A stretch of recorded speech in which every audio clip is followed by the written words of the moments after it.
Good morning, guys, and salam alaikum. Hope you guys are doing great. Another day, another dollar.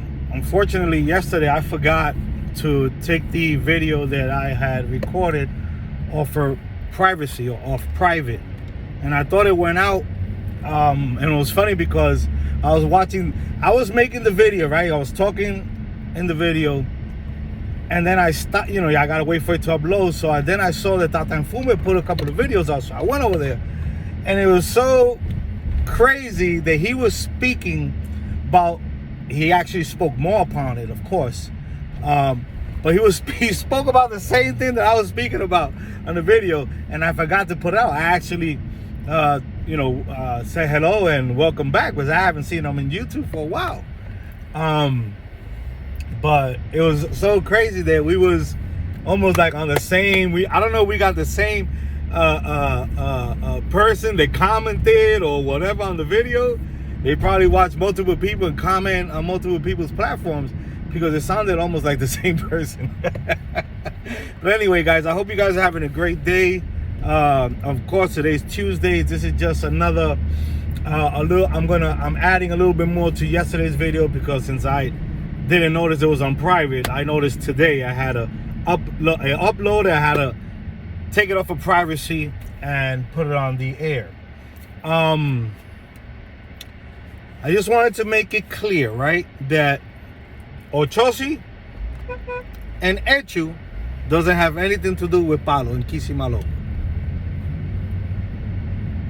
If you want to know about Echu, speak to a Babalao. A lot of Santeros know about Echu, but the Babalaos, from my understanding, are the ones that could give you an Echu. You understand? If you need it. And most of the times when you receive your mano de orula, your aguafaca, comes with the guerreros, mano de orula, and the guerreros entail also an echu. And some also say echu elegua. Alright? Now, Ochosi, it's another name or representation of something that has to do con la regla de ocha. And one of his representations is a bow and arrow. I'm not saying that is Ochosi, that's one of his representations. When you read Patakis on Ochosi, you'll notice that it speaks a lot about him being a hunter. It also speaks some even speak on some that I have read in the past of these stories, these legends of him hunting, fighting, and doing a whole bunch of other things and things that have to do with law and stuff like that. Okay, a justifier, like a justice person or Orisha, but it's more than that. Doesn't have anything to do with Palo. Is there something in Palo that kind of looks in a way or you feel that it's almost like it's Ochosi and Echu or Elegua? There are things in Palo that if you just look at it for what they look like, you might mistake something in Elegua with a lucero. You might mistake a prenda, okay, with an Ochosi. You might mistake an Ogun with a prenda in Palo because you're looking at it as a synchronicity, as them being the same. We are not here going to lie and not say that there are energies that in Palo are the same as in Ocha.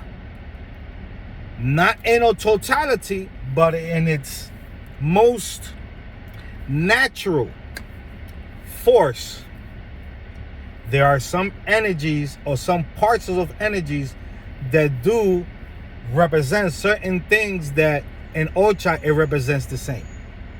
But not all, not everything in totality, not the energy in totality and what it's composed of and everything that has to do with that energy in its totality. You got to understand that in Ocha and in some palo houses, there are caminos of certain energies. Camino meaning paths.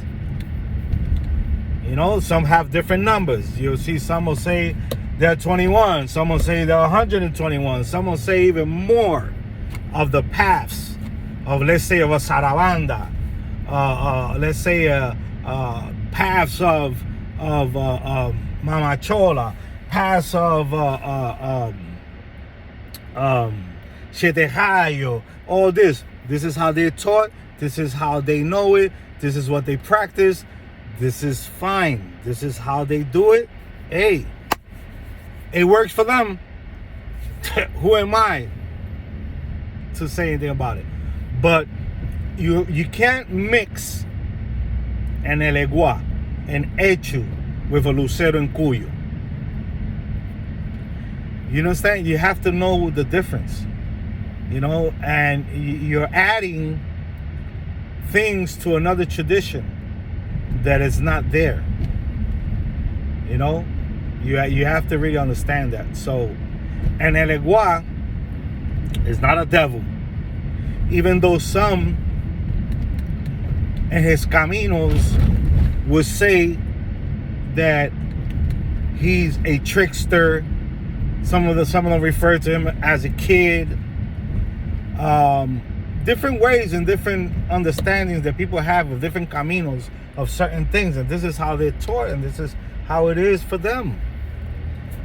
But for me, for what I practice, for the Rama that I'm in, we don't do nothing with Elegua. We don't do nothing with Ochosi. That's totally different land. We don't do Orisha practice. Okay? We don't do that. There are some that do. We don't.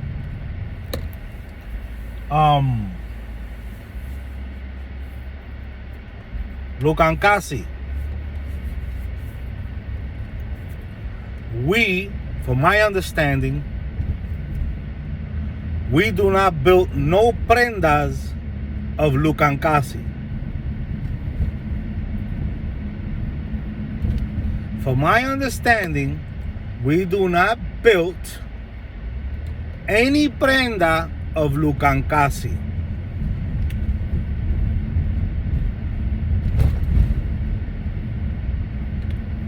Now, when we want to work with Lucancasi, we work with Lucancasi in a different way. And that's all I'm going to say about on that. But Lucancasi, for our understanding, is not a devil. It's not a Satan, like people say that it is.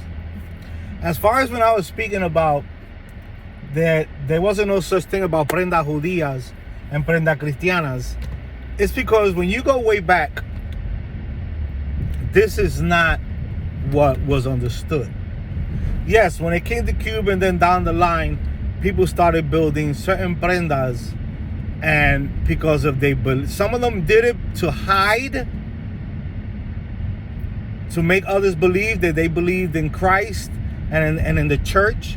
Some of them build it with that intention, having that faith in Christ and all that, and understanding that if they put a cross in there, all they're dealing is with good energies. Yes, some of them did that. Some built a prenda judía and build it in a way that said, you know, this prenda judía, I'm going to use it to do, you know, malignant things. Because if you go back in history, you understand when the Christian forefathers, Ignatius and all these forefathers, I'm not going to get into it. There was a fight, and there was wars, there were problems going on between the Christians and the Jews. The Jews were being subjugated. A lot of them couldn't practice their faith. When the Christians had conquered and were ruling things, they couldn't be found practicing Judaism or their Hebraic faith, whatever. They couldn't even hold the Sabbath day holy, which would be Saturday. No, it couldn't do none of that. There was a whole bunch of things going on. So there was hate between both of those religions. The Jews hated the Christians hated the Muslims. The Christians hated the Jews. So I see the understanding of people building a prenda judía, because to the Christians, a Jewish person was of the devil, was a demonic being, was evil. This is how they looked at them. So I understand people building them. I'm not saying that they didn't build them. Yes, they did build them. And they built them with different intentions. Some with bad, some with good, and some with just following their lineage. Then I spoke about Andrés Dolores, Andrés Facundo Dolores Petit. I forget his name, but he had a long name. For the Quimbisa. If it wasn't because of him bringing in the Europeans into it, they would have went through more problems, and who knows if that Rama or even Palo in totality would have been obsolete. It brought them the ability to get these people that were over them, to give them some slack, some freedom, to get off their necks. You understand? And it also brought other people into the fold of other descent, European descent. I was listening to Tata Mfumbe, and he was speaking a little bit on the subject, and he also said something about André Petit and all that. But you know, I was hearing him speak about the European spiritism when he spoke about the tarot cards, which a lot of times the tarot cards came from the, if I'm not mistaken, were from the Gitanos, gypsies. The gypsies used to use a lot of the tarot cards. The Spaniards used to use what we call bricas. They're different. They're Spanish cards. They have clubs on them. They have, you see, some of them have this copa, this cup, a moneda, like a golden money sign on it, like a coin. These are, and it's true. The Europeans had brought in spiritism. Look up Allan Kardec.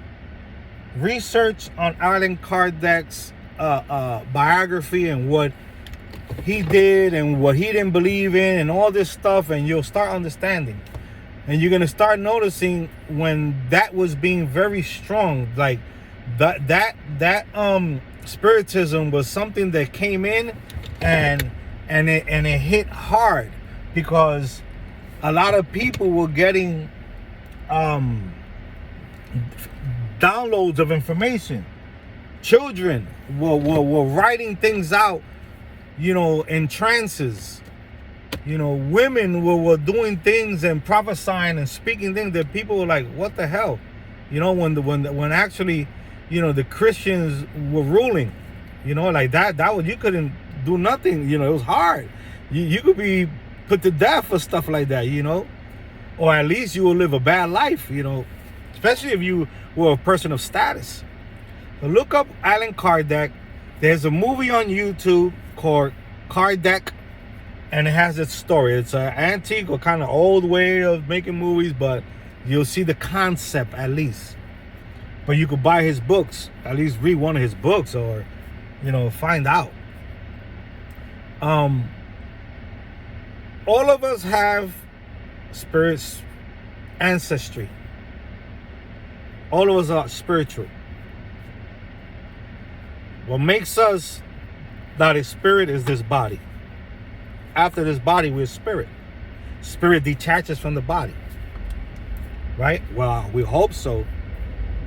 But I just wanted to come in real short, re-emphasize on these couple little topics from yesterday that I forgot.